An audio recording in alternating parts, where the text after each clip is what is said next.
Welcome to one of the oldest cities of Europe, Lisbon.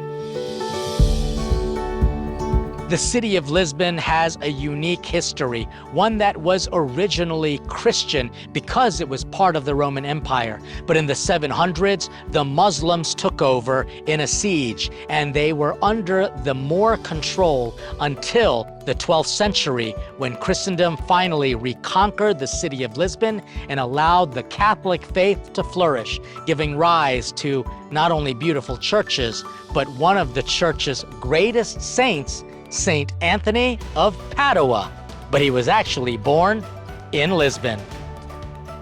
The seat of the Diocese of Lisbon is known as the Cathedral of Saint Mary Major, which was at one point a temple for the Muslims, but when the Catholics conquered it again, they built a beautiful church. And there you see almost a fortress on the facade, which contains inside incredible precious architectural style, as well as works of art.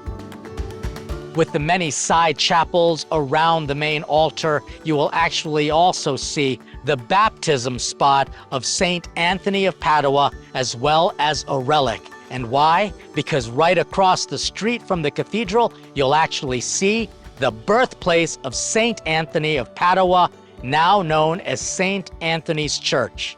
When you go into the Church of St. Anthony, you can go into the crypt and visit the place where St. Anthony was born.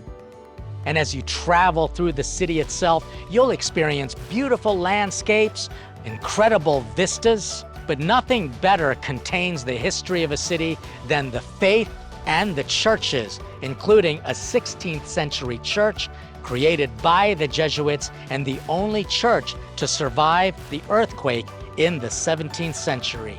This is a church dedicated to the French beggar named Saint Roch.